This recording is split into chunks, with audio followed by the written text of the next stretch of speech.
Y'all, Fuzzy Biker here at the Fuzzy Biker Garage. That is my hot rod.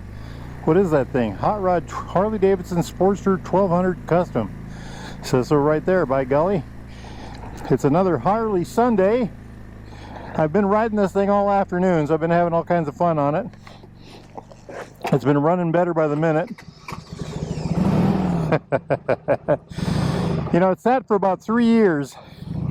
Our good buddy Terry passed away last December and left this to me. We got it running a couple weeks ago. We changed the oil in it last week. I've been running it. I got a couple hundred miles on it now. Just having a ball on it. And today's the best it's ran. When we first got it going, it would barely go down the road at 30. The carburetor was so gummed up. So we've been trying to run as much gas, and there's this carburetor cleaner. I don't know what it's called. They sell it at Baxter Cycle. Randy Baxter himself gave me a can. And I've been putting a little bit of there every tank, a little bit of that stuff in there. And the bike is just, today is the best it's ran so far. The low end is totally cleared out. The mid-range is perfect. It's just a little bit at the top end, and even that is almost gone.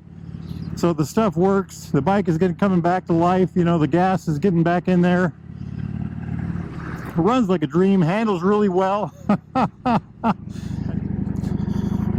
We are in the mighty town of the A-Town, mighty A-Town. That's where I live. Got a little bit of sun coming down. Boy, it's just been a great afternoon. Thermometer one end of town said 59 degrees. On the other end of town, and this end of town, it said 55 degrees. So we're, you know, not too darn bad for cruising around the old town.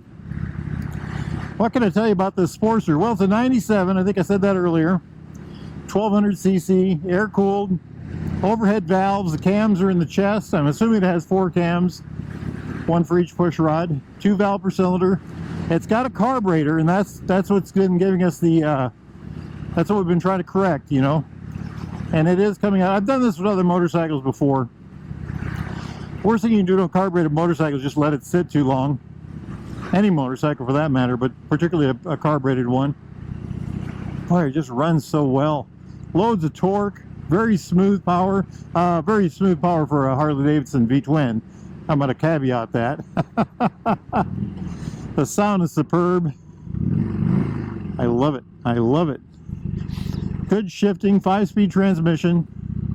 I don't know what this thing weighs. I would guess it weighs close to 600 pounds, between 500 and 600. You know, I should Google all this stuff, shouldn't I? Dual shocks on the rear. Telescopic forks on the front. We think the bike came with a 21-inch tire with spokes, and Terry, old Terry, he was a very particular man. He bought this bike new back in '97. I'm the second owner, and he didn't like cleaning the spokes, so he put a mag on the front of it. There's a big old mag on there. Oh, the sound is heaven, isn't it? Oh, very smooth power. Again, for a Harley. Beautiful, beautiful. The transmission and clutch. On Harleys, the clutch is usually slightly heavy with a wide friction zone and a very even dispersion of feel throughout that friction zone. In other words, the beginning of the friction zone feels much like the end of the friction zone. It's a very predictable kind of thing. Let's go down this way today. The transmission, this one has a 5-speed, my other Sportster has a 4-speed. I've got an old iron hat also, same color, black. And that I received from a friend as well. That was from my good buddy Barry. He passed on years ago, and I got that from his widow. The 5-speed transmission is just like you'd expect from a Harley. Long throw, very positive shifting. You hear the clunk on either end of the gear, and going up or down you hear the clunk. Harleys design them that way. They don't have to be that way, but that's what a Harley, you know, that's what they want. And it works pretty well. The torque is superb. The bike has good feel. I don't know if these are the rubber mount engines or not. I don't think they are. 97, if anybody knows, puts that in the comments below. Nice afternoon for a ride here, isn't it? Oh, it sounds so good. Beautiful Sunday afternoon. Beautiful Harley Sunday. Now, I did meet with the guys, and we did do some stuff, but they're long gone, and here I am. They did not get their Harleys out, by golly. What's up with those guys, right? Very good pull. That carburetor's just cleaned right out. I'm very impressed with how that's worked out for us. We get to the other end of town, maybe we'll try to get on the highway. I'll show you what I mean about the top end missing yet. Got a single gauge down here with a little odometer at the bottom. That's all there is to it. There's an oil light and stuff like that. Oil light's up here, but there's no trip meter. There's no fuel gauge, nothing like that, whatever. It's just that. And half the time the odometer doesn't work either. For some reason it'll just go blank, and I think that was new technology back in the day, so I don't know if they had it quite figured out yet. Up here are some idiot lights. So there's a blinker left and right. There's a oil light, a high beam light, and a neutral light up here on the dash. Very minimalist. Big old clutch lever on the left. The horn, I'm not going to honk it. We're going down the road. High lows. And then the left turn signal is on the left thumb, right over here. On the right side, we've got the right turn signal, a kill switch, and a start switch. The brake, and of course the throttle. I don't know if you can see the mirrors, but they do rock and roll. When you're going down the road at 55, you gotta wonder if there's a car behind you, unless it has its headlights on. I love the tone. It's got an excellent sound. You know, it's a very bassy sound. It's not overly loud. Well, anyway, it's delicious. How's that? The tank, we think, is a 3-gallon tank. How many liters would that be? 4, 12, 13 liters, maybe 13 and a half, something like that. I'm not sure of the wheelbase, but I'll bet you it's close to 60 inches. Seating position, that's kind of an interesting one. I'm sitting straight up and down. The bars are very neutral. I'm reaching to the bars about as much as they reach to me. They are swept back.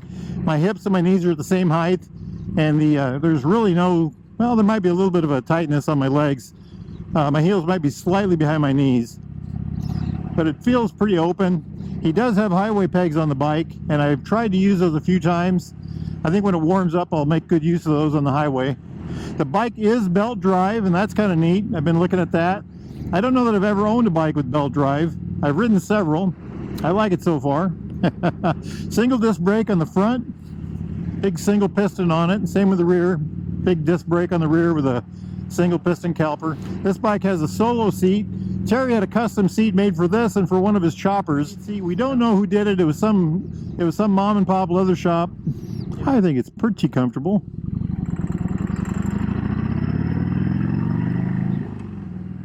It's running so much better than it was when I first got it out. Seat height, I would guess it to be 27, 28 inches, so around 700 millimeters. Not too bad. I can flat foot it with ease, that's for sure. It might even be less than that, you know, but it's way down there. It's probably the lowest seat height. I'm sure it's the lowest seat height of any bike I've got. Feel that pull? Okay, I'm going to open it up here. We're in 55-mile-an-hour zone now, and you're going to feel the stumble. There it is. And that's a wide open. I just back it up a little bit, and it picks right up. Now, that was a lot worse. That was used to be about the last eighth of a turn, the last quarter of a turn. Now it's just barely there. And now when you do it, it will pick up speed. Before it would just kind of stumble and flatten out. So the bike is cleaning up. The carburetor is cleaning up. It's a fun machine to ride. It really is. And there is our corner. Again, left and right blinker buttons. Right thumb for the right blinker and left thumb for the left blinker. I think it has angle sensors, so after you complete the turn, if you look at the light, it'll just disappear. I also think they're timed. It's another one of those fabulous riding machines, you know. I want to thank Randy Baxter for helping me get this thing running right. He gave me the direction and the stuff to put in the tank and advice. If y'all are in the market for a new or used Royal Enfield Triumph, classic British bike of any type, and occasionally a Harley Davidson, get yourself over to Baxter Cycle in the mighty mini-tropolis of Marnie, Iowa. They've got parts, accessories, thingamajigs, doodads, coats, jackets, gloves, socks, and underwear. Or go to baxtercycle.com. Tell those fine folks that Fuzzy Biker, that's me, sent you. Hit like and subscribe. It's a beautiful day here. If it's a beautiful day where y'all are at, get on and ride, my friends. Get on and ride. Life is good. Wahoo! Wahoo! Wahoo! Wahoo! Wahoo! Wahoo!